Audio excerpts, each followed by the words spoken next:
반갑습니다. 여러분한테 이 현미경이란 무엇이냐라는 것을 좀 알아보고 이상하다. 여러분과 함께 현미경에 대해서 오늘 알아보도록 하겠습니다. 저는 생명공학과의 전용필 교수입니다. 자, 그러면 슬라이드를 잠깐 보면서 현미경을 좀 보고 공부를 좀 해보도록 하겠습니다. 자, 우리가 오늘 시간에 이제 현미경을 알아보자라고 하는 것이 되겠습니다. 그래서 마이크로스코프이라고 우리가 보통 얘기를 하고, 그러면은 그 현미경을 왜 우리가 이해를 해야 되는가에 대해서 우리가 이제 고심을 한다면, 사실 그 과학이다라고 하는 것은 믿음이다 이렇게 우리가 이야기를 합니다, 그죠? 근데 우리가 믿는다라고 하는 것은 눈으로 볼 때 믿지, 그냥 상상 속의 것을 믿지는 않습니다, 그죠? 그래서 과학적으로 이것이다 라고 얘기할 때는 눈으로 보여주는 그런 것이 있어야 되는데, 사실 눈으로 보여주는 것 중에서 가장 좋은 것이 현미경이다 이렇게 얘기를 하고 있고, 지금 과학에서 대부분은 현미경을 다양하게 활용해서 눈으로 보여주는 그런 작업들을 하고 있다라고 얘기를 합니다. 그래서 현미경을 이해한다는 것은 생명과학을 기반한 모든 산업이라든지 학문이라든지 기타 우리의 삶에서 절대적으로 필요한 것이다 이렇게 얘기를 합니다. 그럼 그 정의를 한번 우리가 보면은, 정의를 내릴 때 첫 번째 우리가 고려해 둘 것이 그 resolving power, 즉 해상력이라고 하는 것입니다. 이 해상력이라고 하는 것은 가까운 두 거리에 있는 그 두 점을 명확히 구분할 수 있는 능력은 보통 우리가 해상력이다 이렇게 얘기를 합니다. 그 다음에 이 해상력과 관련돼서 또 한 가지 우리가 키워드로 쓸 수 있는 게 magnification, 즉 확대라고 하는 것입니다. 그래서 이거는 resolving power를 늘린다, 높인다 라고 하는 개념이 들어가 있습니다. 그래서 이 resolving power하고 magnification이라고 하는 것을 더해서 현미경을 우리가 정의를 한다면, 눈의 해상력 한계를 뛰어넘어 물체의 미세한 부분을 확대하여 관찰할 수 있게 만든 기물, 이걸 우리가 현미경이다라고 정의를 내릴 수가 있겠습니다. 자, 그러면 해상력에 대해서 잠시 알아보면, 이 사람 눈의 해상력은 약 0.1mm입니다. 그래서 여러분이 센티미터 개념의 자를 보게 되면 한 눈금이 0.1mm 보다 0.1mm의 10배인 1mm 단위가 이렇게 되어 있는 것을 볼 수 있고, 우리가 그 0.1mm를 구분할 수 있다라고 얘기하는 것이 되겠죠. 그 다음에 광학현미경의 해상력은 약 0.2 마이크로미터 정도가 됩니다. 전자현미경 샘의 경우 해상력은 약 3 나노미터 정도 되고, 전자현미경인 템의 해상력은 약 0.2 나노미터 정도가 됩니다. 사실 전자현미경 샘, 전자현미경 템 이렇게 얘기했는데, 이거 스캐닝 일렉트론 마이크로스코프이라고 하는 개념의 약자가 되겠고, 트랜스미션 일렉트론 마이크로스코프이 되겠습니다. 그래서 투과한다라고 하는 개념의 것이 되겠고, 이거는 스캐닝한다라고 하는 개념의 의미 되겠어요. 그래서 여기 지금 밑에 보면은 그 크기를 기준으로 해서 그 각각 우리 몸을 구성하고 있는, 그리고 자연계에 있는 것들의 크기를 비교해 놓은 것이 되겠습니다. 그래서 이 광학현미경이다라고 하는 것은 광학현미경이 가지고 있는 해상력을 기준으로 해서 이 정도 범위에 있는 것들을 쉽게 관찰할 수 있다 이런 개념이 형성되고, 전자현미경이다라고 하는 것은 그 나름의 해상력을 기준으로 해서 이 정도의 범주 내에 있는 것들을 관찰할 수 있다라고 이야기하는 것이 되겠습니다.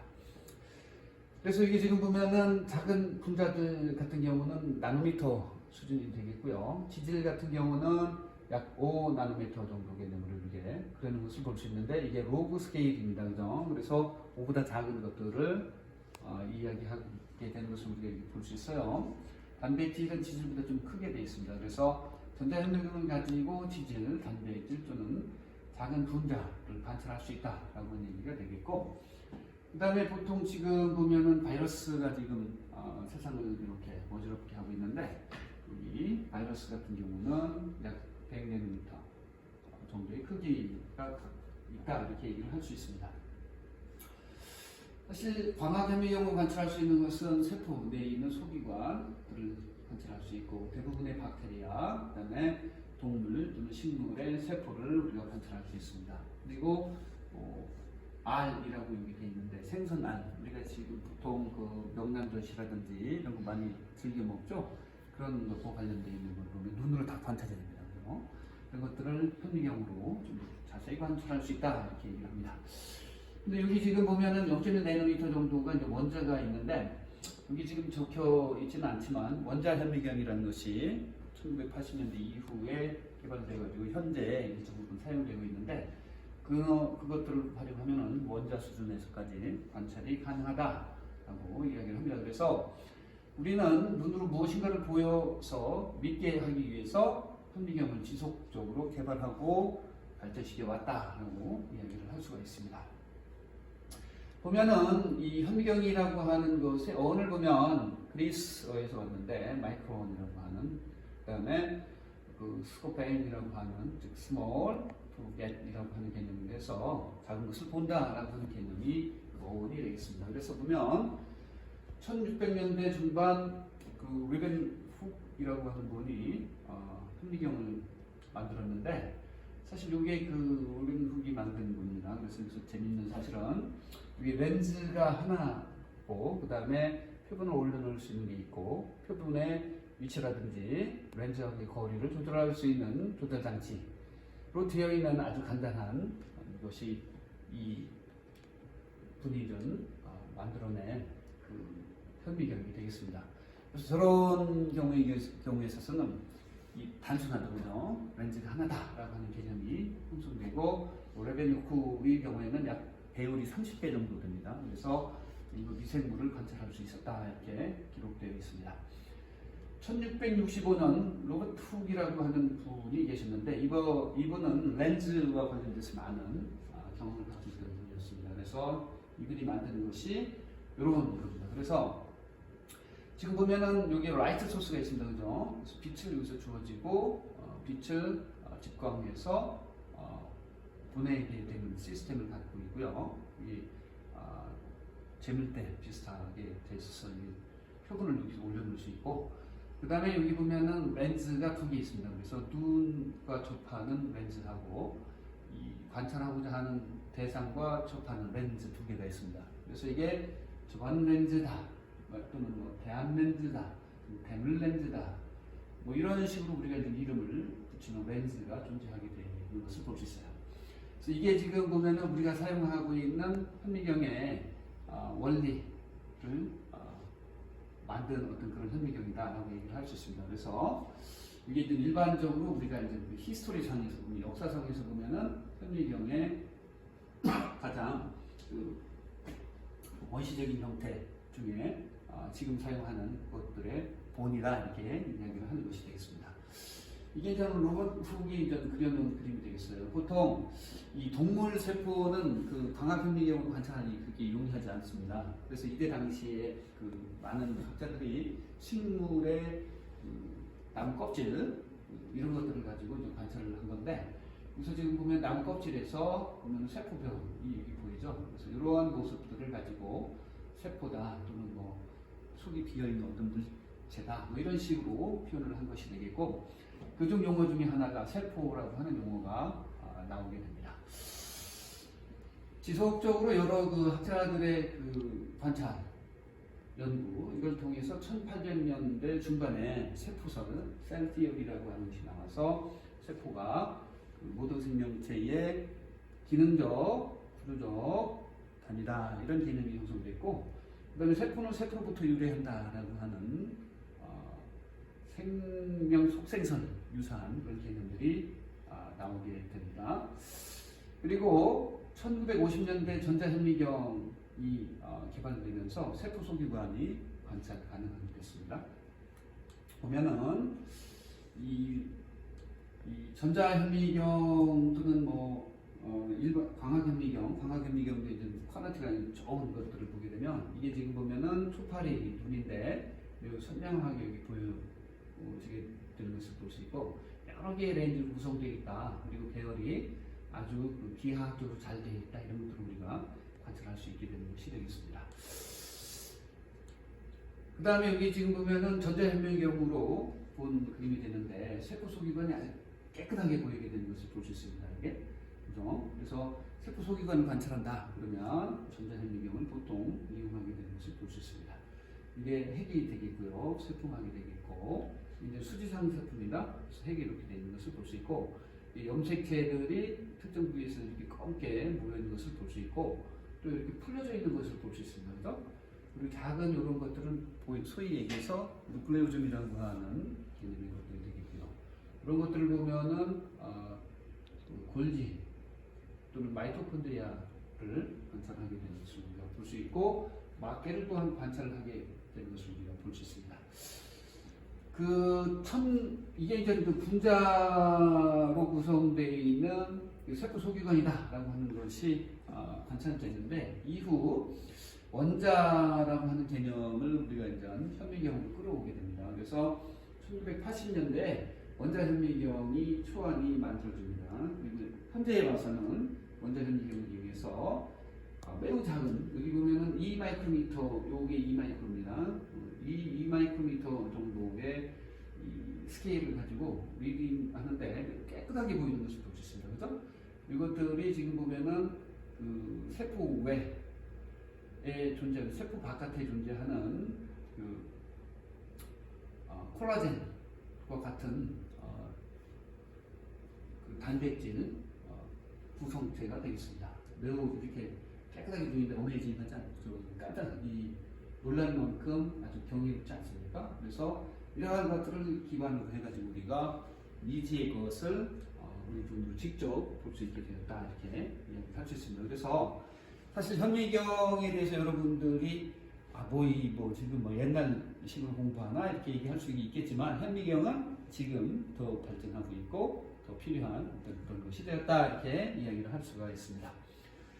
그러면 현미경의 종류에 대해서 잠시 알아보자. 앞에서 그 역사적인 관점에서 몇 개를 봤는데, 지금 구조적 또는 기능적 관점에서 잠깐 보도록 하겠습니다. 첫 번째가 이제 컴파운드 마이크로스코프이다, 이런 표현의 현미경이 있습니다. 이게 복합 현미경인데, 이 복합 현미경은 그 역사적 측면에서 보면은 이 로버트 훅이라고 하는 분이 개발한 대안 렌즈하고 데물 렌즈가 있는, 즉 렌즈가 두 개 있는 것이다, 이런 관점에서 이름이 붙여진 것이 되겠습니다. 그래서 컴파운드 마이크로스코프는 눈과 접하는 렌즈, 그 다음에 관찰하는 대상체하고 접하는 렌즈, 이 두 개로 구성되어 있는 현미경이다라고 하는 개념으로 보면 되겠습니다. 그래서 아크 렌즈하고 업젝티브 렌즈, 접안 렌즈, 데물 렌즈, 이런 식으로 우리가 보통 우리말로 표현하는 것들이 되겠습니다. 빛이 통과하는 개념으로 보면은 하나입니다. 통과하는 통로가, 그래서 원 채널로 구성되어 있다라고 이야기를 하는 것이 되겠습니다. 그 다음에 여기서 이제 보통 우리가 이제 쓰는 용어 중에 로우 파워로 봐, 하이 파워로 봐, 이런 식의 이제 용어를 씁니다. 그래서 로우 파워는 낮은 배열, 하이 파워는 높은 배열을 이런 개념이 되겠습니다. 그래서 이 수업 시간에 교수님이 로우 파워로 먼저 보시고 나중에 하이 파워로 보세요라고 하면은, 처음에는 낮은 배열로 관찰을 하고 나중에 높은 배열로 관찰을 한다, 이렇게 여러분이 이해를 하시면 되겠습니다. 그래서 이 용어를 가지고 우리가 이제 과학자들은 서로 커뮤니케이션을 합니다. 그죠? 그래서 이 커뮤니케이션에 참여할 수 있으려면은 이러한 용어를 여러분이 인지를 해 주셔야 되겠어요. 자, 그 다음에는 스테레오 마이크로스코프이라고 해서 이게 입체 또는 실체 현미경이다, 이렇게 얘기를 합니다. 그래서 이것도 역시 접안 렌즈하고 데물 렌즈를 갖고 있습니다. 재밌게도 얘는 빛이 들어가는 그 통로가 두 개가 되겠습니다. 그림이 없어졌네. 투 채널이 되겠어요. 그래서 빛이 들어가는 그 채널이 두 개다, 이렇게 이야기를 하면 되겠습니다. 자, 이게 컴파운드 마이크로스코프의 전형적인 겁니다. 그래서 이게 대안 렌즈 해가지고 아폴로 렌즈가 있습니다. 또는 아까 지금 보면은 용어가 그 접안 렌즈라고 했는데, 이 그림에서는 데물 렌즈로 되어 있어요. 그죠? 그래서 일반적으로 쓰는 용어들 몇 개를 여러분한테 표현해 주고자 접안, 대안, 이런 식으로 표현해 놓은 것을 여러분이 인지해 주시면 되겠습니다. 그래서 대안 렌즈다, 접안 렌즈다, 이런 식으로 우리말로 이렇게 표현할 수 있고요. 그 다음에 여기 지금 보면은 이게 렌즈가 되겠습니다. 그래서 데물 렌즈다, 이렇게 얘기합니다. 그래서 이 대안 렌즈하고 대물 렌즈 두 개가 있기 때문에 컴파운드 마이크로스코프이다 이렇게 얘기를 하는 것이 되겠어요. 그다음에 빛이 통과한다고 그랬습니다, 그죠? 그래서 이 그 컴파운드 마이크로스코프의 경우에 있어서는 빛이 밑에서 위로 가게 되어 있습니다, 그죠? 그래서 빛이 밑에서 위로 가면은 요 대물 렌즈를 통해서 빛이 가고 대안 렌즈에 이렇게 즉 우리 눈으로 인식할 수 있도록 빛이 이쪽으로 가야 되는데, 그래서 여기 보면 경통이다라고 해서 빛이 통과하는 빈 공간에 이 구조물이 존재하게 됩니다. 그 다음에 우리가 이제 그 로우 파워, 하이 파워를 얘기했는데, 여기 이제 이 길이가 짧은 이런 그 렌즈를 그 광원으로 만들게 되고 빛이 위로 올라갑니다. 그러면 이 뒷광기에서 빛을 모아가지고 이쪽으로 보내주게 돼 있어요. 우리가 지금 현미경을 이용한다라고 하는 것은 빛의 파장대를 이용한다는 것입니다. 그리고 이런 시스템상에서 빛을 선택할 수 있는 어떤 그런 게 없다라고 한다면 우리 눈이 인식할 수 있는 비저블 라이트라고 하는 가시광선대를 저희가 인식하게 됩니다. 자, 구조를 보면은 이런 그 빛이 만들어지고 통과하고 관찰하게 한다고 하는 이 렌즈를 떠받치고 있는 게 있습니다. 그래서 받침대다 이런 얘기를 하고 있고요. 그 다음에 이 빛의 그 세기를 조절할 수 있는 전압 조절 나사가 있습니다. 그래서 보통 우리가 현미경을 관리할 때 킬 때는 가장 낮은 전압 상태에 있어야 되고, 끌 때도 역시 가장 낮은 전압 상태로 놓게 되는 것을 볼 수 있고요. 광원 스위치가 있고, 이 재물대의 위치를 이렇게 변경시킬 수 있는 재물대 조절 나사가 있습니다. 그리고 조동 나사, 이동 나사 해가지고 초점을 맞출 수 있게 해놓은 것을 볼 수 있어요. 그 다음에 여기 보면은 재물대 조절 장치라고 하는 게 있습니다. 그래서 X축과 Y축이라고 하는 축이 있고, 거기 번호가 적혀 있는 것을 볼 수 있습니다. 이거는 그 슬라이드가 여기 이제 있으면 이 슬라이드 어느 위치에 무엇을 관찰하세요라고 이제 동료들과 이야기를 한다라고 했을 때 X축에 몇, Y축에 몇 이렇게 얘기하면 슬라이드를 여기다 올려놓고 그 좌표를 읽게 되면, 즉 이 GPS 보면 좌표를 읽어주죠. 좌표를 읽게 해주는 그런 시스템들이 여기 재물대 조절 장치에 있게 되는 것을 볼 수 있습니다.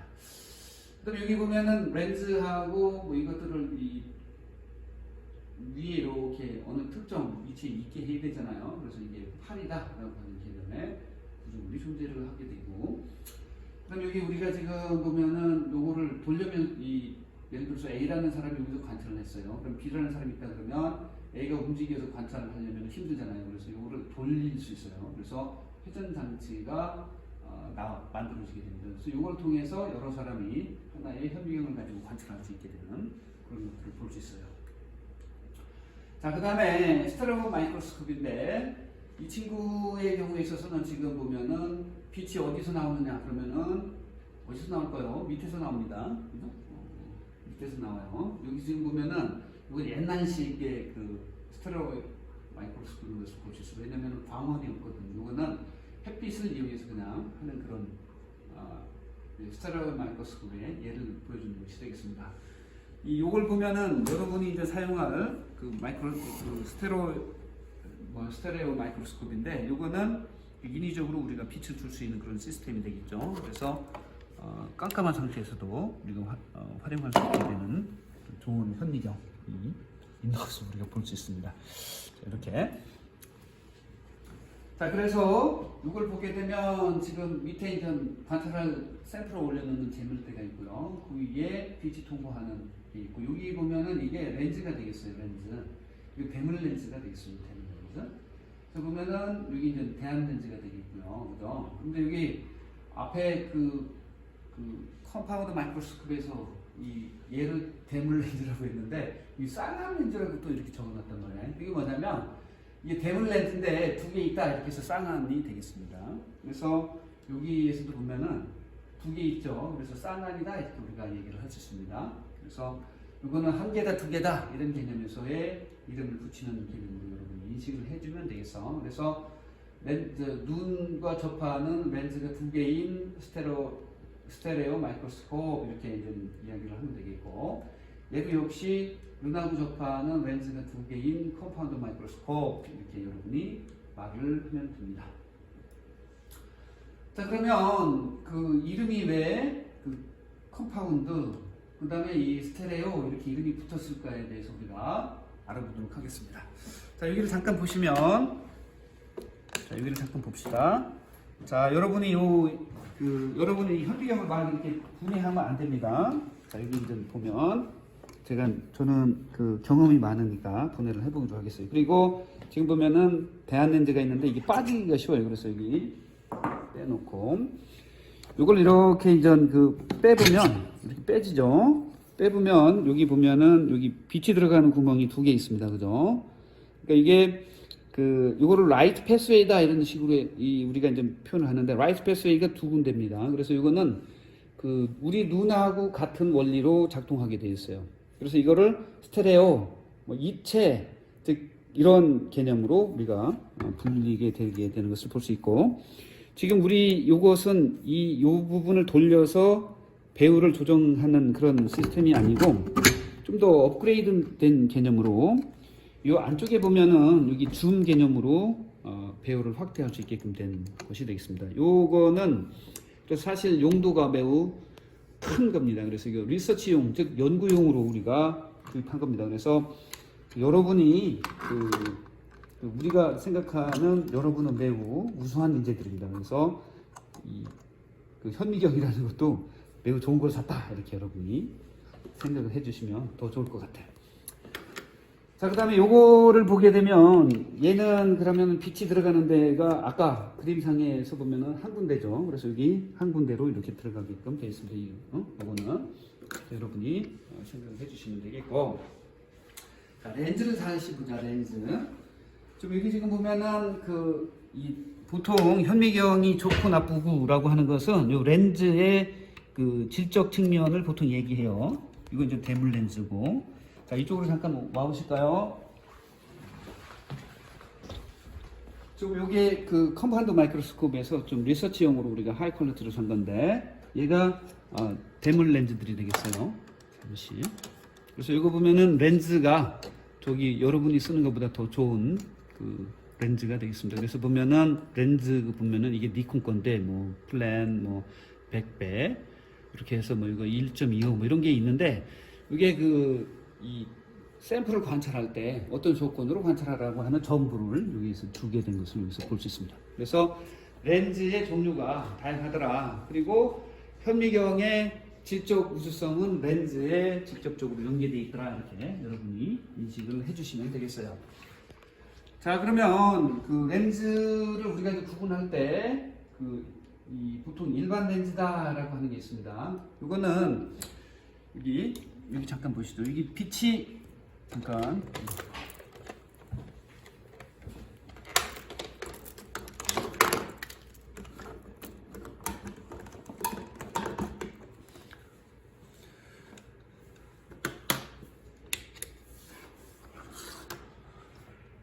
자, 여기 이제 빛이 위로 올라가죠, 그죠? 빛이 올라가는데 여기 샘플을 여기다 놓고 이 슬라이드를 여기다 놓고 관찰한다고 했을 때 요 렌즈 여기 그냥 특별한 어떤 매개물이 없이 그냥 관찰할 수 있을 때 이런 렌즈를 보통 우리가 일반 렌즈다 이렇게 얘기합니다. 일반 렌즈. 그다음에 오일 렌즈라고 하는 게 있는데, 이거는 예를 들어서 이게 지금 보면은 오일이지. 여기 지금 보면은 이게 1000배를 볼 수 있습니다. 왜냐면 이게 대물 렌즈가 100배, 대한 렌즈가 10배라 이제 곱하면은 1000배가 되죠. 그런데 여기 지금 보면 오일이다 이렇게 돼 있습니다. 그죠? 그러니까 이게 제대로 배율이 나오려면 오일이라고 한 오일 상태에 이멀전 오일을 써야 됩니다. 그래서 여기 지금 보면은 오일 이멀전 오브젝티브 렌즈 이렇게 이제 얘기를 하는 것이 되겠어요. 오일 렌즈는. 그래서 오일 이멀전이 있어야지만 관찰이 가능하다 이렇게 얘기를 하는 것이 되겠고, 사실 오일 렌즈에서 이제 문제점은 뭐냐면 이게 이멀전 오일이 되겠습니다. 이멀전 오일. 이멀전 오일은 사실 렌즈에 한번 묻으면 닦아내기가 힘들어요. 그리고 슬라이드에 이렇게 묻었을 때 제거하는 게 그렇게 용이하지 않습니다. 사실 물을 쓴다 그러면은 그 휴지로 딱 닦아내면 되겠죠, 그죠? 그래서 우리가 개발한 게 하이드로 레인스가 되겠습니다. 그래서 이 H2O를 이머전이라고 하는 개념으로 쓴다 이렇게 생각을 하면 되겠습니다. 그래서 HTA 이머전, objective lens 이런 개념으로 우리가 하이드로 렌즈라고 하는 표현을 쓰게 되게 되는 것을 볼 수 있습니다. 배율이라고 하는 것을 아까 얘기했는데 이게 100배짜리의 요 대물 렌즈를 쓰고 이 10배짜리의 대안 렌즈를 썼을 때 이게 1000배다라고 얘기를 했는데 따지고 보면 이게 저반 렌즈의 배율 곱하기 대물 렌즈의 배율이다 이렇게 이야기를 할 수가 있습니다. 그래서 여러분이 그 대물 렌즈가 4배다 그러면은 40배, 10배다 그러면은 100배 이렇게 여러분이 생각을 하면 되겠습니다. 이게 또 나타났네요, 이거 그죠? 자, 그다음에 그 리졸빙 파워, 해상력, 또는 컨트라스트 이런 개념이 있는데 리졸빙 파워, 해상력이다라고 하는 것은 100배의 해상력을 갖고 있다, 1000배의 해상력을 갖고 있다 이런 식으로 우리가 이제 이야기를 할 수 있는 것이 되겠고, 컨트라스트는 명암 대비인데 사실 우리가 그 현미경에서 무엇을 볼 수 있다라고 하는 것은 빛의 굴절이라든지 산란이라든지 이런 것들을 기반으로 해서 우리가 보는 것입니다. 그래서 빛의 성질하고 물체를 관찰할 수 있다는 것이 좀 1대1 매치 또는 다대일 매치 형태로 되기 때문에 명암을 우리가 일정 부분 주어야지만 무엇인가를 관찰할 수 있다는 하는 개념이 형성됩니다. 그래서 여기서 염색약을 써서 염색을 합니다. 그렇게 되면은 명암 대비가 확실히 됩니다. 그래서 우리가 이 대상체를 좀 더 명확하게 관찰을 할 수 있다라고 얘기를 할 수 있습니다. 현미경이 만들어지고 나서 세포를 이렇게 쉽게 관찰할 수 없었던 것은 이게 명암 대비를 확실히 줄 수 있는 그런 방법이 없었기 때문에 그렇고, 이후에 염색약들이 만들어지면서 보다 확실하게 세포 또는 세포 소기관을 관찰할 수 있게 됐다 이렇게 얘기를 합니다. 자, 그럼 현미경 사용에 대해서 이야기를 해보죠. 첫 번째 초점 맞추기가 있습니다. 아까 보면은 최초로 만들었던 그 렌즈가 하나인 것에서도 보면은 물체하고 렌즈 사이를 이렇게 조절하는 조절 장치가 있었죠. 이건 초점을 맞춘다라고 하는 것입니다. 자, 그래서 이제 현미경의 종류에 따라서 초점 맞추는 패턴이 있어요. 그래서 보면은 세 가지로 이렇게 대충 나눠봤는데, 하나는 경통을 움직여서 초점 맞추는 게 있어요. 그러니까 지금 보면은 이게 경통인데 요거를 움직여서 이렇게 초점을 맞춘다는 것이 되겠는데, 지금의 대부분의 이제 현미경은 그 경통을 움직여서 맞추는 것은 거의 없습니다. 그리고 이제 재물대의 움직임을 통해서 맞추는 경우가 있어요. 지금 우리가 사용할 이 현미경들은 재물대를 이용해서 그 맞추는 그런 개념이 되겠어요. 그 다음에 대물 렌즈 교환기의 높낮이 조절을 통하는 경우가 있습니다. 이건 뭐냐면 이 대물 렌즈 여기 얘 있죠, 여기 이제 여기서 얘기하는 교환기인데 이것이 올라갔다 내려갔다 하는 그런 개념이 되겠어요. 그래서 이러한 그 올라갔다 내려갔다 하는 것은 자동화되어 있는 그런 그 현미경에서 많이 관찰을 해볼 수 있다 이런 얘기가 되겠어요. 아까 여기 경통을 움직여서 이제 맞춘다라고 했을 때 보통의 컴파운드 마이크로스코프에서는 저런 것들이 많이 없어졌는데, 지금 요거를 보면은 이게 이제 왔다 갔다 하죠, 그죠? 이게 이제 사실상 보면은 경통을 움직인다라고 하는 개념이 형성되어 있어요. 경통이라고 할 수는 없지만 여기서 이제 경통은 여기인데, 하여튼 경통하고 비슷한, 경통을 움직여서 맞춘다라고 하는 것과 비슷한 원리가 요거를 왔다 갔다 하는 그런 개념입니다. 그래서 아까 얘기했듯이 대부분 경통을 움직여서 맞추는 그런 것들은 많이 없어졌더라 이렇게 얘기를 하면 되겠습니다. 자, 그 다음에 대물 렌즈 바꾸는 것은 지금 여기서 보면은 지금 이게 4배짜리를 이렇게 놨을 때 이게 거리가 많아요, 그죠? 그래서 쉽게 이렇게 그 재물대하고 렌즈 사이가 이렇게 가까워도 이게 문제가 없어요, 그죠? 근데 예를 들어서 배율을 높인다 그러면은 점점 더 이 샘플하고의 거리가 가까워지는 것을 볼 수 있어요, 그죠? 그래서 이 바꾸는 거야 이렇게 이제 요거를 통해서 좀 바꾸면 되겠지만, 바꿀 때 주의를 해야 된다. 왜냐면 이 가까이 있는 상태에서 이 고배율로 간다라고 했을 때 이게 만나게 돼 있어요. 그죠? 그렇게 되면 렌즈도 망가지고 여기 샘플도 망가지게 되니까 조심해서 우리가 그 대물 렌즈를 바꿔야 되겠다. 이렇게 이야기를 할 수 있습니다. 다음으로는 그 슬라이드를 준비해야 됩니다. 그죠? 그래서 이게 지금 보면은 그 샘플이 준비되어 있는 그런 슬라이드인데 여기 밑에 이제 큰 이 유리판을 우리가 이제 슬라이드다 이렇게 얘기합니다. 그죠? 슬라이드. 그 다음에 커버 글라스라고 해서 여기 이제 덮고 있는 여기 자그마한 아주 얇은 그런 유리가 있는데 이거를 슬라이드 커버 글라스 이렇게 이야기하거나 또는 커버 슬립이다 이렇게 표현하는 것이 되겠어요. 그리고 요거 지금 보면은 잘 보이려는지는 모르겠지만 여기 샘플이 있고 주변에 이렇게 어떤 매개물을 이용해서 이렇게 커버 슬립을 아주 단단하게 이렇게 놨고 그 다음에 여기 안에 있는 것이 뭐 예를 들어 물이다 그러면은 기화되지 않고 기화된 것들이 있다고 해도 바깥으로 못 나가게 이렇게 해서 여기 안에 있는 샘플을 오랫동안 있게 한다. 그러면 이거를 영구 슬라이드 이렇게 표현합니다. 그 다음에 그렇지 않은 거를 임시 슬라이드 이렇게 이야기를 하는 것이 되겠어요. 그래서 여러분들이 어떤 샘플을 준비한다, 즉 현미경에서 관찰할 샘플을 준비한다 그러면 임시 슬라이드를 쓸 것인지 영구 슬라이드로 갈 것인지 이런 것들 여러분이 고심을 해야 된다라고 이야기를 하는 것이 되겠습니다. 자, 그럼 현미경 다루는 거에 대해서 잠시 보면은 현미경은 처음에 만들 때 이 구조를 고려해서 만들었어요. 자, 여기서 지금 보면 여기 받치는 그 구조물인데 여기 보면 푹 들어가 있는 부분이 있습니다. 그죠? 그리고 아까 지금 보면은 이게 렌즈, 대물 렌즈 같은 경우 쉽게 빠진다고 했습니다. 그죠? 그런데 이게 빠져서 깨지면 어떻게 되죠? 이 현미경은 버려야 됩니다. 왜냐면 이 렌즈가 비싸요. 그리고 이게 또 이 뭡니까? 준비되어 있는 즉 여분의 렌즈가 없어요.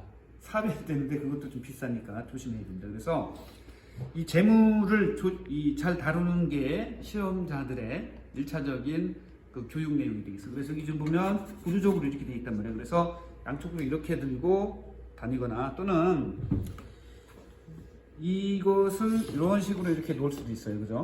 그렇게 되면 이렇게 들어도 되지만 렌즈가 있는 부분으로 해가지고 렌즈가 안 빠지게 이렇게 들고 다니는 것이 제일 좋겠습니다. 알았죠? 양쪽으로 있죠. 이게 무거우니까.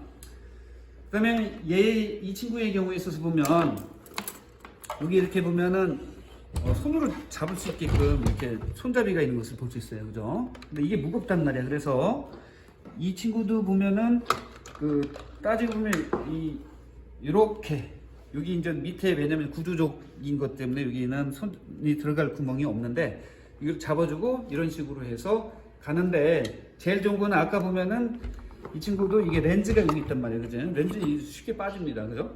그래서 렌즈가 빠져나가지 않게 하기 위해서 이런 하기 위해서 잠시만요. 이게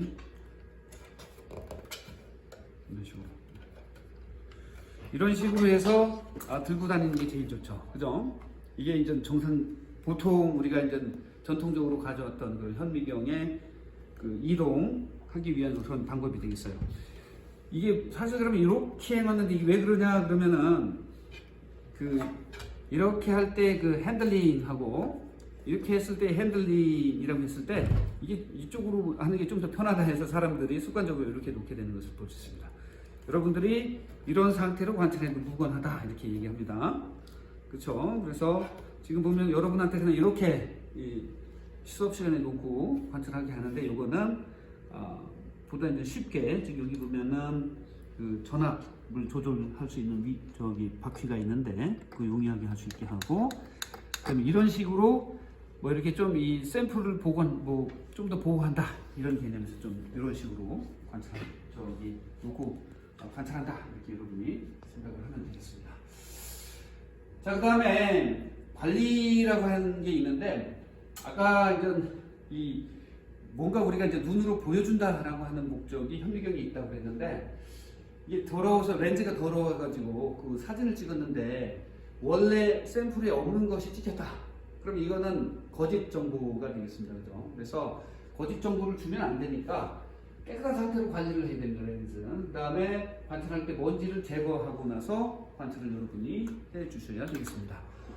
잠시 그 렌즈 관리를 잠깐 보면 관리통에 보면은 그 공기를 이렇게 내뿜는 장치가 있어요. 그래서 공기 내뿜는 장치를 이렇게 훅훅 불면 렌즈에 묻어있던 먼지들이 제거가 되는 것을 볼 수 있어요. 그래서 관찰하는 거야. 그러니까 어떻게 해야 되겠어요? 여러분이 그 실험을 한 다음에 어떻게 되겠어요? 아까 보면은 이멀전 오일 같은 게 있었다. 렌즈에 묻었다 그러면 이멀전 오일을 깨끗하게 닦아놔야 됩니다. 그죠? 자, 그래서 오염된 렌즈는 세척을 해야 됩니다. 세척할 때 렌즈 세척제가 있어요. 여기 용액인데 그 용액을 렌즈 세척 종이에다가 발라서 닦아주면 되겠어. 잠시만 찾아야 되겠거든. 여기 있다. 자, 여러분 선배들이 잘 만들어 놓은 현미경 클리닝 키트가 되겠습니다. 잠시 열어보면 아까 여기 렌즈 페이퍼가 있어요. 그래서 렌즈를 닦아주는 페이퍼가 되겠고, 요것들은 뭐 여러분이 그 손 안 대는 게 좋겠어. 왜냐면 그 현미경을 잘 아는 여러분의 조교 선생님이나 교수님들이 관리하면 될 것 같습니다. 여기 아까 얘기했던 그 바람이 푹푹 나오는 그런 것들이야. 그래서 먼지가 있다 그러면 이렇게 닦아내면 되겠고, 대물 렌즈다 그러면 대물 렌즈, 그 다음에 여기 밑에 직광기에 먼지가 많다 그러면 이런 거 닦아내 주시면 되겠습니다. 자, 이게 이제 기본적으로 되는 것이고, 요게 지금 보면은 렌즈 클리닝 솔루션이 되겠어. 그래서 요거를 이용해서 닦아주면 깨끗하게 닦습니다. 그리고 여기 보면은 면봉이 있어요. 면봉. 자, 여기 렌즈를 잠시 보면은 여러분 빼지 마세요. 렌즈를 잠시 보면은 이게 4배짜리 렌즈가 되겠습니다. 요거 잘 보여? 어디다 놔? 여기다?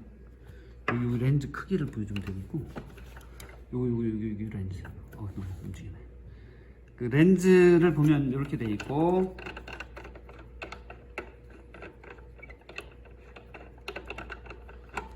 그 다음에 이게 이제 그 100배 렌즈가 되겠습니다. 그지? 그 다음에 1000배 렌즈를 잠깐 보면,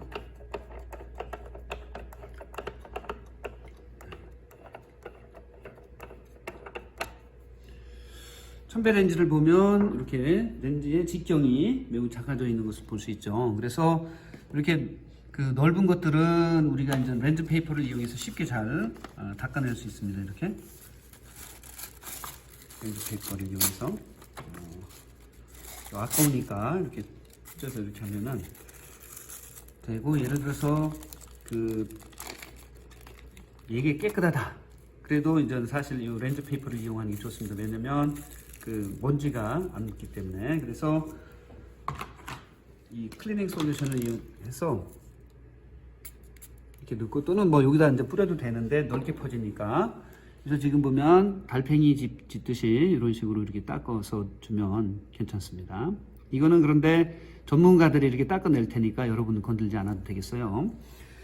그리고 이게 지금 보면은 그 100배짜리 렌즈인데, 100배짜리 렌즈는 상대적으로 이걸로 하기는 힘들죠, 그죠? 그러니까 예를 들어서 그 도구를 이용해서 하면 될 것 같아요. 칼이 없네, 칼이? 지금 여기 칼이 없어서 이거 좀 그 샤프하게 못하는데, 예를 들어서 이렇게 했다 그러면 그 요 끝부분에 의해서 긁히지 않게 잘 한 다음에, 또한 역시 클리닝 솔루션을 이렇게 해서 여기를 닦아주면 되겠어요. 이거 이렇게. 근데 예를 들어서 요거 전 그 얘하고 얘를 비교해 보면 얘는 되게 넓죠, 그죠? 그래서 이거 같은 경우 이렇게 달팽이 짚듯이 하면은 더 더러워질 수 있어요. 그래서 요거는 닦는 방법을 여러분 안경 닦듯이 닦아줍니다. 그래서 바깥으로 이렇게 밀어내는 형태로 이렇게 닦아주면 되겠어요. 이거는 끝부분 이렇게 하고, 자, 이런 식으로 해서 렌즈를 깨끗하게 합니다. 그런데 사실 여러분이 이게 렌즈를 꼈다 뺐다 하면 이게 무슨 문제가 생기냐면, 이 빛이 통과한다든지라고 하는 여러 가지 이제 복잡한 그 시스템이 사실 요 현미경에 있어요. 그것들이 틀어질 수 있어. 즉 초창기에 맞춰놓은 그런 그 상태에서 틀어지게 되면 그 다음에 상이 아주 잘 안 보여요. 그래서 여러분이 이렇게 닦아서 이 복원하는 게 아니라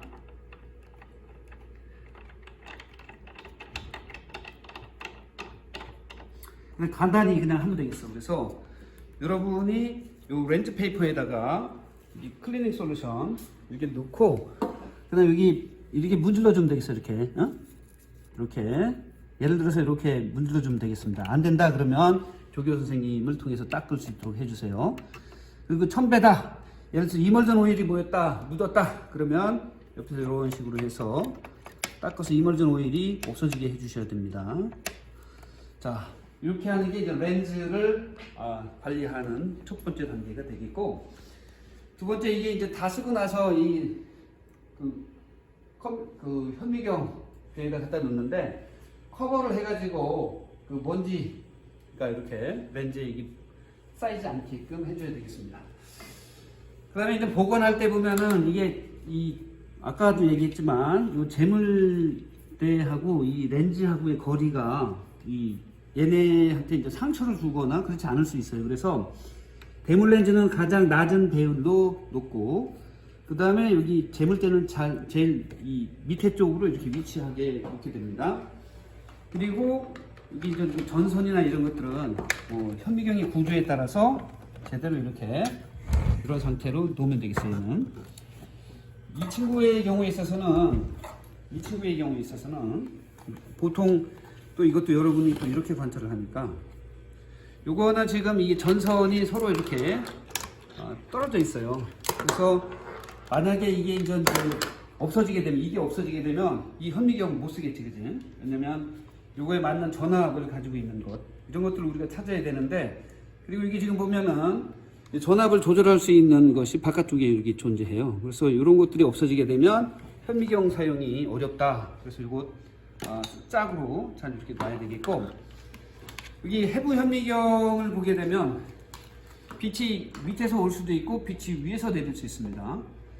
그거는 그 산란 정도를 이용해서 우리가 이제 상을 깨끗하게 보기 위한 전략으로 쓰게 되는데, 뭐 예를 들어서 여기서 수술을 한다, 또는 뭐 나뭇잎을 보겠다, 즉 빛이 통과하지 않는 어떤 물체를 보겠다라고 했을 때는 이 위에서 빛을 조사해 주면 되겠고, 그렇지, 이 빛이 통과하는 그런 물체를 본다 그러면 밑에서 빛을 조사해 주면 되겠습니다.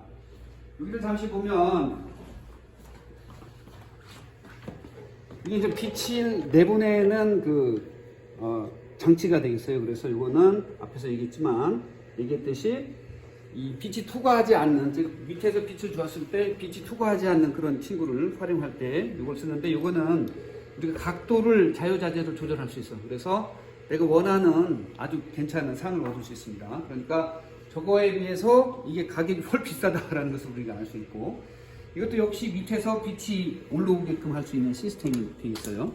이 친구도. 그래서 지금 보면 이걸 끄면은 여기 밑에서 빛이 나오게 되는 것을 볼 수 있습니다. 그죠? 그래서 밑에서 올라올 때 그 빛이 투과한다라고 하는 상은 이거를 관찰할 수 있고, 빛이 투과하지 못하더라라고 한다면 지금 이것을 이용해서 관찰하면 된다, 이렇게 여러분이 이해를 해주시면 되겠습니다. 그래서 눈으로 무엇인가를 관찰할 때 가장 잘 보일 수 있게끔 우리가 현미경을 개발했다, 이렇게 여러분이 인식을 해주면 되겠습니다. 자, 그 다음에 이게 사실 아까 보면은 광원이 전구라고 그랬습니다. 그죠? 근데 사실 그 전구도 비쌉니다. 가격으로 보면. 그래서 이거 수명을 오래가게 해야지만 우리 연구자들이 행복하게 연구를 할 수 있어요. 그래서 여기 보면은 에너지 상태를 확인한다면 이렇게 얘기했는데, 전압이 가장 낮은 상태에서 끄고 켜고 그렇게 하라, 뭐 이런 얘기가 되겠습니다. 그래서 여기 옆에를 보면, 여기 보면은 이쪽으로 이렇게 돌리면 전압이 가장 낮은 상태고, 이쪽으로 하면 전압이 높은 상태로 가는 겁니다. 그래서 끌 때는 전압이 낮은 상태로 해서 확실히 꺼줘야 되겠어. 낮은 거 끈다. 칠 때도 이게 제일 낮은 상태로 있는지 확인하고 켜야 됩니다. 왜냐면 앞에 사용했던 친구가 깜빡하고 할 수가 낮은 상태로 해놓지 않았을 수 있으니까. 그 다음에 보면은 비초점 조절과 관련되어 있는 것은 변동시키지 말 것 이렇게 얘기했어요. 그러니까 여기서 지금 보면 이 빛이 이 쌍안인 경우에는 이 초점이다라고 하는 개념이 이 친구에 비해서 즉 단안의 그 패스웨이가 하나인 거에 비해서 그렇게 중요하지 않아요. 그 관찰이라고 하는 관점에서. 그런데 얘는 되게 중요해. 그래서 빛이 여기 올라가게 되면은 여기에 딱 맞아야 되고, 얘가 여기에 보면은 반사경이 있는데 반사경에 정확히 맞아야지만 우리가 상을 깨끗하게 볼 수 있어. 요걸 조절하기 위해서 여기 지금 보면은 여러 가지 것들이 여기 잠깐만. 오케이. 여기 지금 보면은 요걸 가지고 이제 조절을 할 수 있는데, 요거를 여러분이 건들게 되면은 라이트 패스웨이가 변환이 돼 있어요. 그러면 관찰이 어려울 수 있어. 그래서 요것은 건들지 말고, 여기 지금 보면 여기 빛이 들어가는 정도라든지 요것이 또 한 조리개 역할을 해줍니다. 그래서 요거 또는 요거를 이용해서 빛의 양을 조절하지, 요거를 뭔가 해서 건들면 안 됩니다. 요거는 라이트 패스웨이를 즉 라이트 포커싱과 관련되어 있는 것들이다 이겁니다. 그래서 안 건드리는 게 좋겠어요. 만약 흐트러졌으면 교수님께 말씀드려서 픽스를 하는 것이 좋겠습니다. 자, 관찰 방법을 보게 되면 먼저 여기처럼 안정된 실험대에다가 놓습니다. 현미경을. 그 다음에 관찰과 현미경 조정이 용이하도록 의자를 조정합니다, 여러분. 그래서 의자에 앉습니다. 그런데 여기서 여러분이 주의할 게 뭐냐면, 이거 현미경을 많이 보는 그런 경우에 있어서 이 등이 이렇게 휠 수 있어요, 이거. 왜냐면 의자를 이렇게 높게 놓고 이렇게 보거든.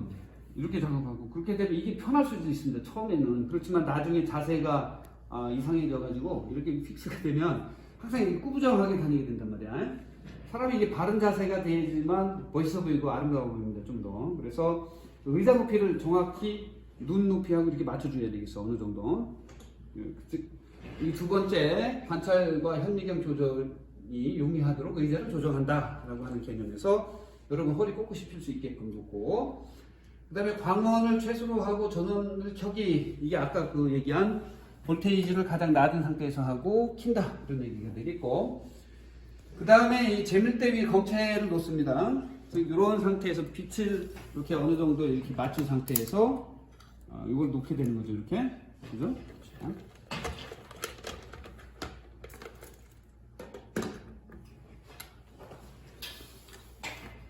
자, 이게 켜고, 킬 때 가장 낮은 상태인지를 보고 킵니다. 그리고 이걸 돌리면 빛이 나오죠. 그리고 여기다, 여기. 자, 저 순서대로 두면, 이게 가장 낮은 상태로 되어 있는 상태에서 전원을 이렇게 켜고 돌리면 빛이 나옵니다. 그죠? 이 상태에서 이 샘플을 이렇게 올려놓습니다. 또는 샘플이 올려져 있는 상태에서 여러분이 빛을 켜도 되겠어. 자, 그 다음에 보면은 저배율에서 초점을 맞춘다 이렇게 얘기하고 있습니다. 그래서 이게 아까 보면은 저배율일 때, 즉 40배일 때 여기 렌즈하고 이 샘플 간의 거리가 가장 길다고 그랬어. 그래서 이렇게 최대로 올려도 여기까지밖에 안 올라갑니다. 여기에서부터 초점을 맞추기 시작하는 겁니다. 내려오면서 천천히 내려오면서 가장 밝게 보일 때 멈춥니다. 자, 그런데 여러분 안경을 쓰게 되면 좌측하고 우측에 눈의 시야, 이게 뭐라고 그러지? 눈의 능력, 즉 볼 수 있는 능력을 조절하게 돼 있죠, 그죠? 그래서 여기 지금 보면 돌릴 수 있게 되어 있습니다, 이거. 그래서 여기 지금 보면 이게 숫자가 적혀 있는데, 이거는 여러분의 왼쪽 눈, 오른쪽 눈에 볼 수 있는 능력, 이걸 조절하라, 이런 관점에서 놓은 것이 되겠어. 얘는 한쪽밖에 없어야. 그러니까 요쪽을 이용해서 먼저 초점을 맞추고, 그 다음에 요쪽을 이용해서 두 눈으로 봤을 때 깨끗하게 보일 수 있도록 이걸 이렇게 여러분이 돌려서 조절해주면 되겠습니다. 자, 그 다음에 여기를 잠깐 보시면, 여기를 보시면 이게 숫자가 적혀 있어요. 그죠? 이거는 뭐냐면 미간 거리가 되겠습니다. 미간 거리. 여러분이 안경을 맞추게 되면 미간 거리를 확인해 가지고 렌즈를 이렇게 닦게 되어 있는데, 여러분이 이제 현미경 관찰할 때 이렇게 가장 그 미간이 좁은 상태에서 천천히 이렇게 양쪽으로 이렇게 벌리면서 이 처음에 이렇게 이제 딱 했을 때는 이 상이 하나로 안 보입니다. 그리고 잘 안 보이고 그래서 이거를 조금씩 벌리다 보면 양쪽 눈으로 확실하게 가장 큰 시야에서 이 경통이 하나처럼 보이는 때가 있어. 즉 양쪽에 이렇게 그 나눠져 있고 막 이렇게 하다가 조금씩 벌리면 하나가 딱 된단 말이에요. 그때가 여러분의 미간 거리가 돼 있어. 그래서 여기서 여러분의 미간 거리가 딱 정해지면은 이 숫자를 외우고 있어야 돼. 그래서 다음에 현미경 관찰할 때는 이 미간 거리를 딱 맞추면 되겠어. 여기 숫자를 이용해서 딱 맞추고 관찰을 하면 되겠어. 자, 이렇게 하면은 이 4배에서 이제 그 시야에 딱 들어온단 말이에요. 그리고 이게 지금 보면 찍히냐 이거? 지금 저렇게 보인단 말이에요. 그런데 아까 여기 봐봐요. 요걸 이렇게 돌리면 어떻게 되나 봐봐요. 여기 빛이 들어가는 그 면적이 넓어지죠. 여기서 지금 보면. 그러다 보면 이게 상이 달라지게 되는 것을 볼 수 있어요. 그죠? 그래서 그렇게 여기를 한번 볼까요? 여기를 보면 이것도 움직인다고 그랬지. 그러면 요 위에서 한번 찍어 주실래요? 자, 보면은 상이 이렇게 보이다가, 그죠? 이게 보면 어떻게 됩니까? 이게 달라지죠. 그죠? 그 명암 정도가 달라지죠. 그죠? 그래서 우리가 상을 깨끗이 보려면 이것도 역시 조절할 수 있어야 되겠다. 이렇게 여러분한테 말씀을 드릴 수 있겠습니다. 그래서 이거는 그 빛 들어가는 넓이 정도, 이거는 명암이지만 이 컨트라스트, 즉 이 컨트라스트를 조절할 수 있다. 이런 얘기를 하게 되어 있습니다. 그래서 요거를 여러분이 확인해 가지고 그 관찰하는 것들을 정확히 깨끗하게 볼 수 있으면 되겠습니다. 자, 이거 이렇게 보니까 그 현미경 되게 복잡하고 그렇지만 아주 멋있게 볼 수 있다라고 하는 것을 우리가 볼 수 있겠죠. 자, 그 다음에 이 저반 렌즈 간격 조절, 디옵터 조절 이런 표현이 있는데 이건 뭐냐면 여기 그 아까 설명했던 겁니다. 이 디옵터는 여기 지금 좌측 우측 눈이 다르다 그러면 이거를 조절하는 것이 되겠고요. 저반 렌즈 간격 조절이다라고 하는 것은 아까 보면은 여기 이거 미간 거리 조정하는 거 이거를 의미하는 것이 되겠어요. 그다음에 직광기 조절이다라고 하는 것은 아까 여기 보면은 대비를 줄 수 있게끔 여기 두 개가 있다고 했는데 그걸 의미하는 것이 되겠고요. 그 다음에 배율을 높이고 싶다 그러면은 고배율을 이렇게 올라갑니다. 이렇게. 그죠?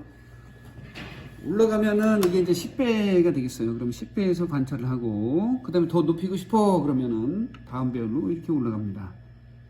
그 다음에 더 올리고 싶어 그러면 이거는 올릴 수 있는데 이거는 오일 렌즈라 이게 상이 깨끗하지 않겠죠? 그러니까 보통의 경우에 있어서는 40배까지는 오일이 없어도 그냥 보이는 그런 렌즈를 우리가 쓰게 되는 것을 볼 수 있어. 이게 지금 보면 매우 가깝게 되어 있는 것을 볼 수 있습니다. 그죠? 자, 여기서 지금 보면 그래서 4배인 경우에는 이 거리가 넓고 10배, 40배 이렇게 되더라 이런 얘기를 하는 것이 되겠습니다. 그 다음에 대물 렌즈 배율과 작동거리 사이 시야의 지름, 빛이 세기 이렇게 얘기했는데 동일한 전압을 준다 할 때 낮은 배율에서는 매우 밝게 보이는데 고배율로 갈수록 흐리게 보입니다. 왜냐면 이게 빛의 직광 정도가 그리고 이게 지금 보면 아까 보셨듯이 여기 빛이 들어가는 사이즈가 작죠. 지름이 작기 때문에 어두워 보입니다. 그래서 고배율로 갈수록 여기 볼테이지를 우리가 좀 조절해야 된다라고 하는 개념이 이제 존재하게 되는 것을 볼 수 있어요. 자, 저배율과 고배율 비교해 보면 이 물체 크기, 저배율은 작다, 고배율은 크다, 당연하겠죠. 그다음에 물체 수, 저배율은 많이 볼 수 있다라고 하는 개념이 있고, 이 배율이 높아지게 되면은 리졸루션 파워가 높아져서 몇 개 못 본다라고 하는 개념이 되겠고, 시야가 넓고 시야가 좁습니다. 상의 밝기는 밝고 어둡습니다. 반사경은 평면경, 오목경을 쓴다 이렇게 얘기하고 있는데, 자, 여기 지금 여러분이 쓰는 거에는 여기 평면경, 오목경 이런 개념이 없어요. 근데 여기 지금 매우 가격이 높다라고 하는 거에 있어서는 여기 직광기를 우리가 이제 변경시킬 수 있습니다. 그래서 여기 보면 어딨지? 안 보이네. 그지?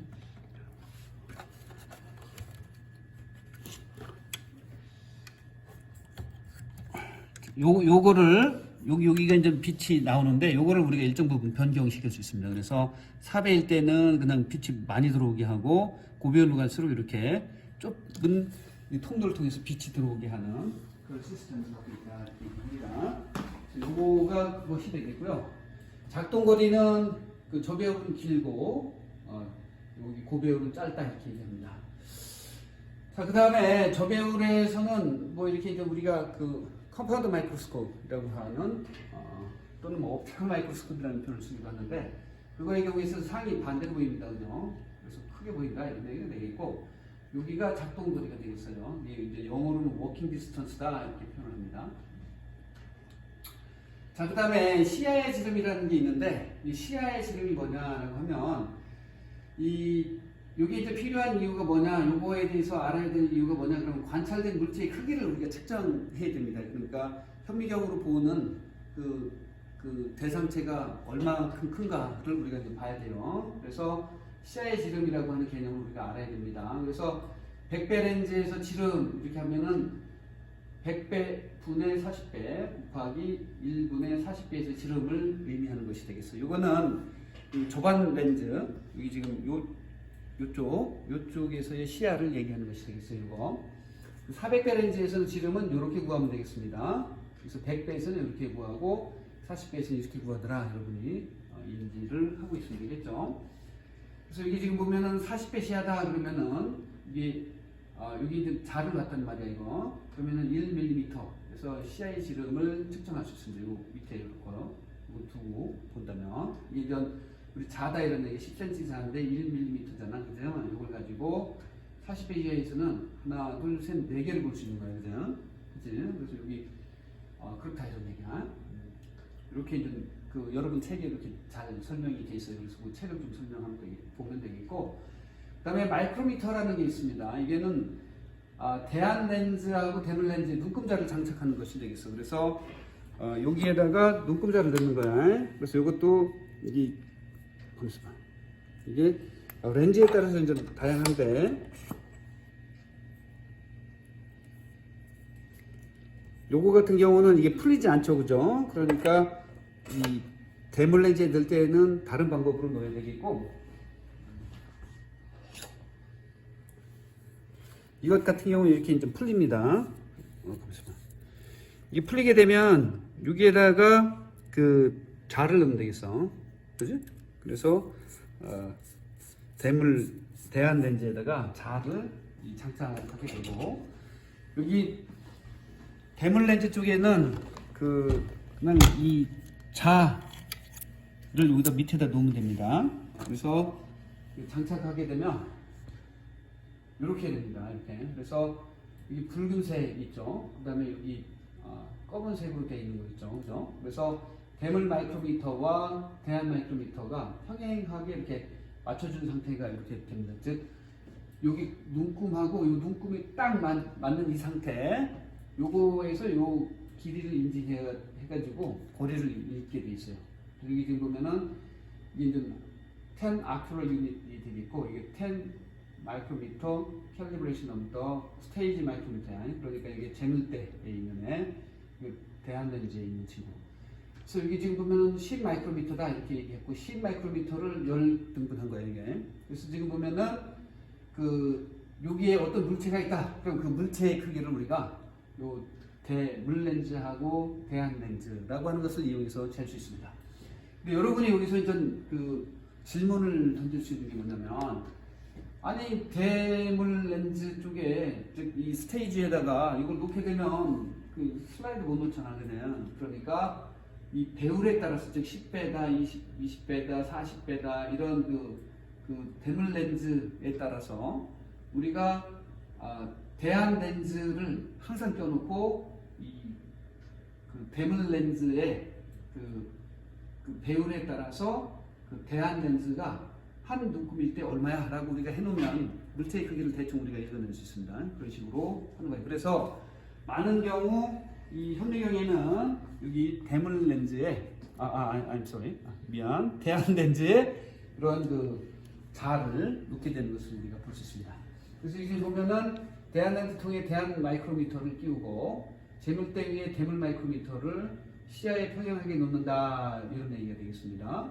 그래서 대안 렌즈를 돌려 대물 마이크로미터와 대안 마이크로미터를 평행하게 맞춘다라고 하는 것은 이게 대안 렌즈는 이렇게 돌아갈 수 있습니다, 그죠? 그래서 이걸 돌려가지고 대물 렌즈에 있는 것과 평행하게 맞춰라 이렇게 이야기를 하는 것이 되겠어. 그래서 여기 맞추게 되면은 여기 보면은 대안 마이크로미터 한 눈금의 크기를 알아놓으면 다음부터는 대안 마이크로미터만 장착하여도 표본 크기 특정이 가능하다 이렇게 아까 설명했었죠. 이렇게 여러분이 이용하면 되겠습니다.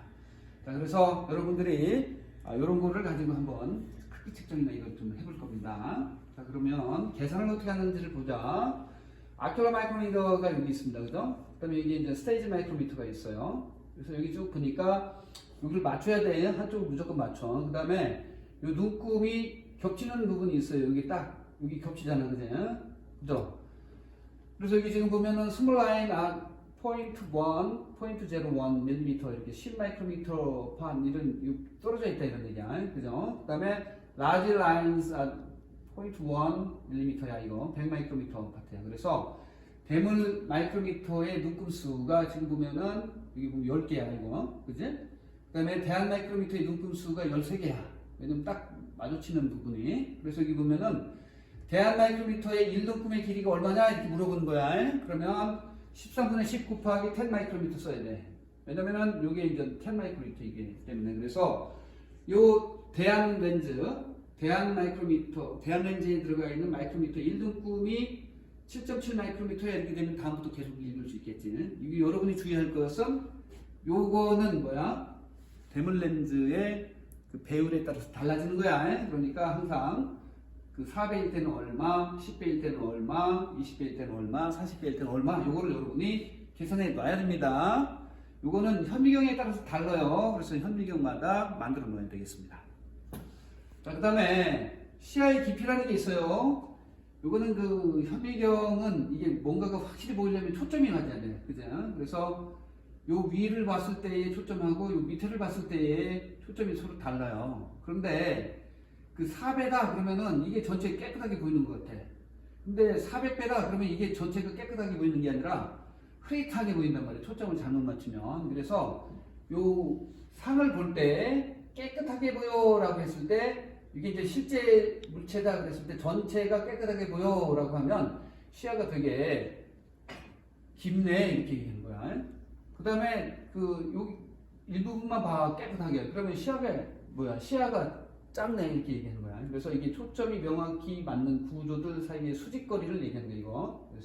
시야의 깊이. 그래서 4배인 경우에는 전체가 깨끗하게 보입니다. 그래서 시야의 깊이가 깊고 400배인 경우는 짧아. 그래서 이게 시야의 깊이가 얕다 이렇게 얘기할 수 있어. 그래서 배율이 증가할수록 시야의 깊이는 감소한다 이렇게 얘기하는 거야. 이거는 그 머리카락이야. 그래서 겉에 있다 해서 그 껍질이다 해서 피질, 속에 있다 해서 수질이라는 용어가 형성되게 된 거. 이게 이제 구조물은 큐티클이야. 그래서 큐티클 제공되어 있는 것을 볼 수 있습니다. 그래서 시야의 깊이라고 하는 개념을 우리가 볼 수 있어. 그래서 여러분이 머리카락을 뽑아서 슬라이드 글라스에 놓고 초점을 한번 맞춰보십시오. 4배 대물 렌즈에서 400배 대물 렌즈까지 보면 시야의 깊이를 여러분이 인식할 수가 있겠습니다. 자, 그래서 이 대략적으로 현미경을 어떻게 활용할까에 대해서 설명을 드렸고 자세한 여러분들이 이제 수업 시간에 실질적으로 행할 것들은 교수님과 함께 상의를 하면서 해 나가도록 하겠습니다. 제가 설명이 좀 빨랐을 수도 있어요, 그죠? 그리고 여러분이 잘 알아듣지 못하는 용어들이 있었을 수도 있습니다. 그리고 막 우리말이 그 단어가 여러 개예요. 영어로 하나인 경우에도 그렇고 영어도 역시 마찬가지로 하나의 대상을 가지고 여러 용어로 이렇게 이야기를 하기도 합니다. 그래서 제가 그 용어를 통일하지 않았어요. 요거는 여러분이 저걸 가지고 이렇게도 불리기도 하고 저렇게도 불리기도 하더라 라고 하는 것을 인지할 수 있도록 하기 위해서 그렇게 한 겁니다. 자, 그러면 재미있는 현미경 여행이 되기를 바랍니다.